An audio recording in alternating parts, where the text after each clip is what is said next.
also breathing. So if you come like I am on your shins like this, so sitting like I am.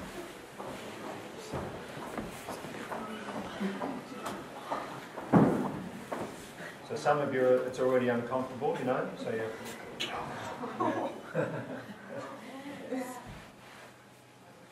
Alright, so what's on stretch when we do this is our shins and our quads. So they're your main.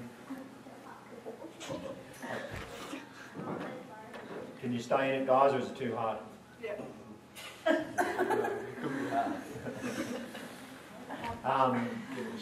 Imagine a car with poor shock absorbers. That's like these going. So if your shins are stiff, which the boys aren't, and this is really stiff, we've got problems. So maybe sit cross-legged, guys, if you can't tolerate it.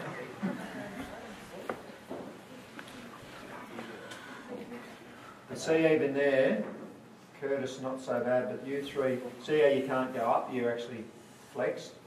So in other words, your spine's already starting to be bent.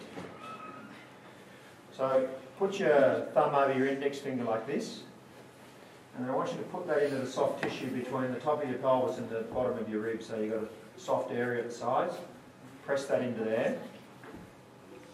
Now I want you to widen out against your thumb, so I want you to widen your waist. So push outwards. Right. And that's your cylinder, widening. And that's true core stability. Just keep widening. And notice that it's difficult to breathe out and stay wide. And that's initially what we're working on here. Just don't tighten your neck as you do it. Keep your neck free.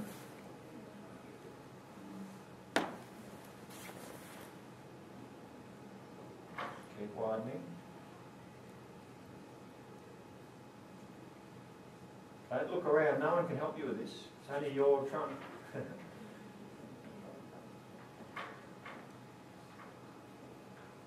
And relax. Okay. Under here, under my chest, is my main breathing muscle called the diaphragm.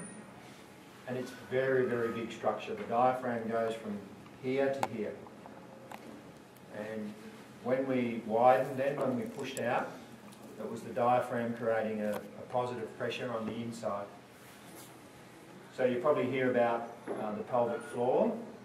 We need this big diaphragm and the diaphragm that's at the pelvic floor to be a mirror to each other.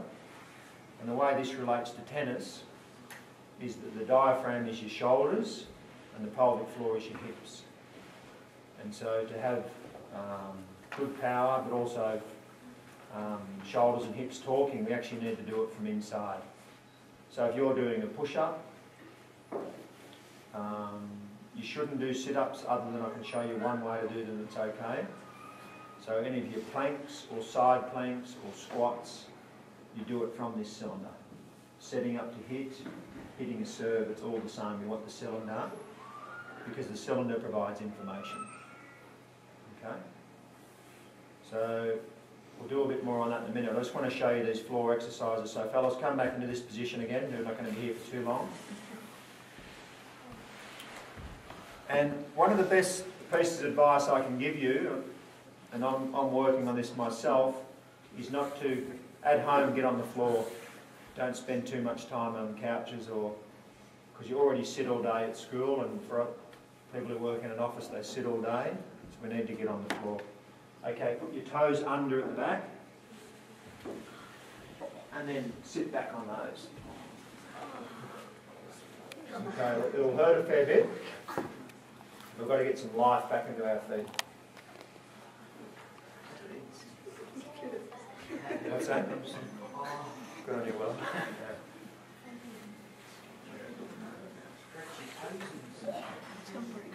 And come down. Right, so we're going to do 3 up. So with me, kneel up, put the right foot forward. So it's even with the line of the toes. Put the back toes under and stand and step forward. Try and do it smoothly. And then step the right foot back, toes under. Lower yourself. Put the other foot back, toes under, sit on the upturned toes, and then release, toes long. Left foot forward, right toes under, stand up, step forward, left foot back, toes under, down. Toes under, sit back, toes long, down. Right foot forward.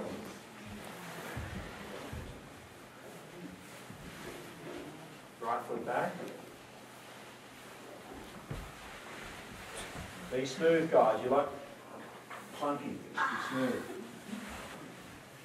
Left foot forward. Left foot back.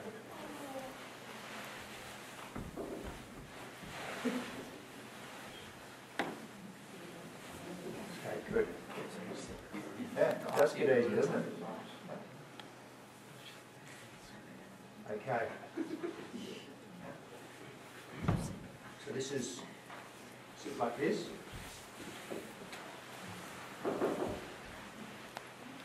So we've got one leg that's open and one leg that's closed. Hands on your head. Be long in the sides. Drop the silent commentary over there, guys. Just concentrate on the exercise. And close your eyes and go back to that length.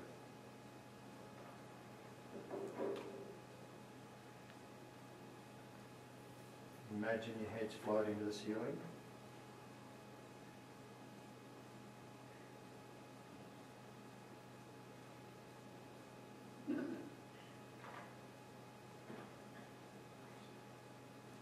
Open. Good. Hands down. And change.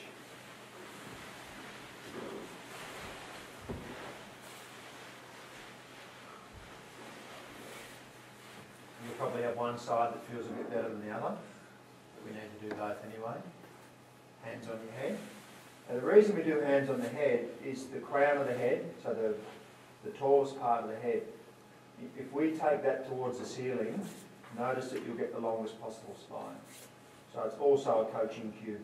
It's not just, we're not doing it for no reason, you know, we're doing it for length of the spine. Close your eyes, sides of the body long.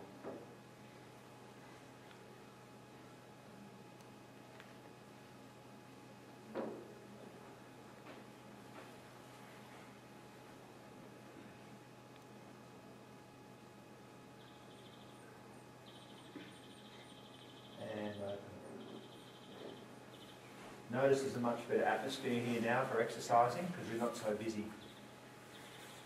Okay. Legs long. Imagine sending your heels going to infinity, so you're sitting up. Now put your fingertips down on your lower abs, so really low, right just above the crease of your groins. Now see if you can make that bigger. In other words, send your fingers away. And as you do that, sit up. So again, take your crown of the head up. Again, don't look around or look to make this funny or make a joke out of it. This is you and understanding this exercise. Keep sitting up and try not to over-grip with the hip flexors. If you're using the cylinder well, your hip flexors won't go into spasm. Keep sitting up. There's quite a bit of work in this. Keep sitting.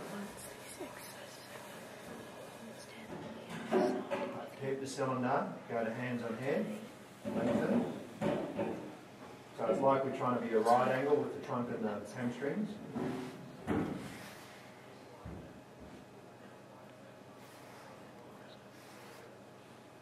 Release the hands, place them down by your hips.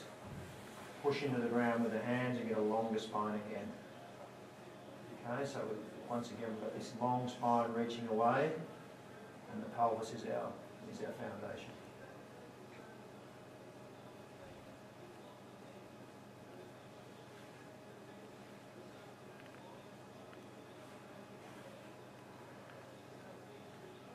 Relax. Well done. Soles of the feet together.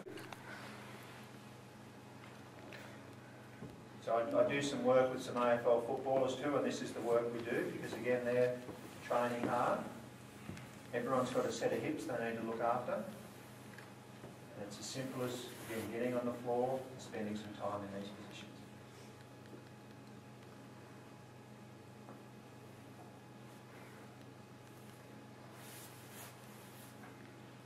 And, you know, footy training again is good, but you don't do much of this sort of work, you know.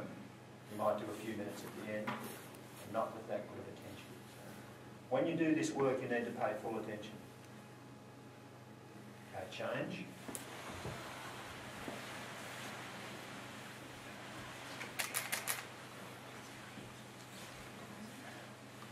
You'll notice one hip will be tighter than the other.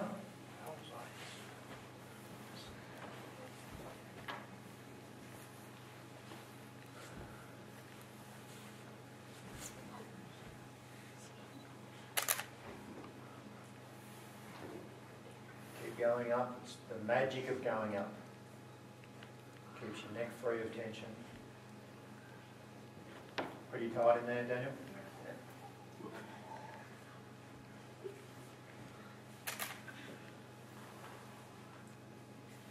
See if you can just breathe through your nose. That's helpful as well. Good. Okay. You listen, might need a little bit more room with this. I want you to put your ankles together but go wide with your knees. Not super wide, just wide enough that you can feel comfortable.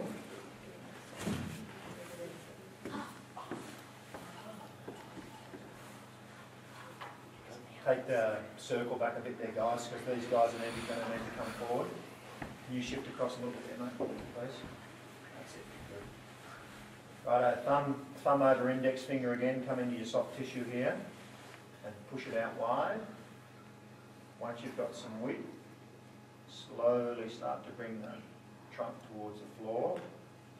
Alright, keep your backside going towards your heels. Let the groins open.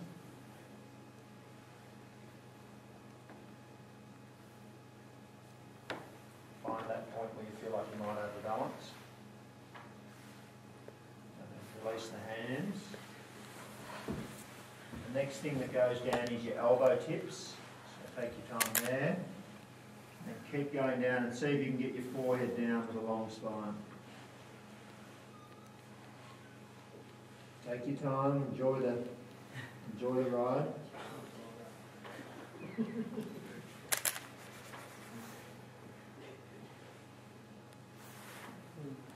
Alright, so let's look at a perfect squat.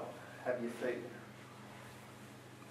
no wider than shoulder width, I reckon slightly inside shoulder width.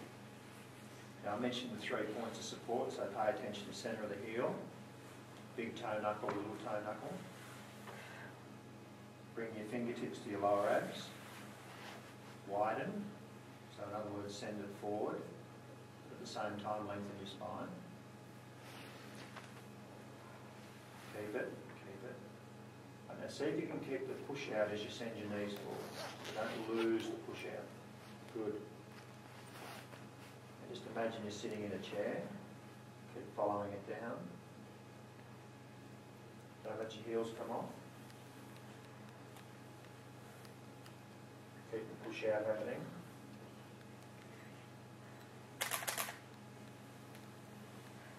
Don't let your knees come together. Okay, release your hands for balance, keep going down. Don't let your heels come off. Keep the spine lengthening, your head reaching away.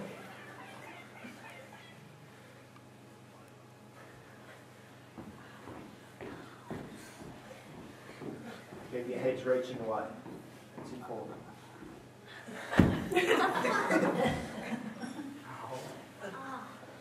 And slowly up. Okay, there was no weight on your back, was there? Was there significant work in the legs? Yes. Yeah. So this way of training is very interesting. And you can stay down there for like as long as you think you should. Like there shouldn't be much left by the time you come up, you know, like if you want to go to your edge. edge of what you can.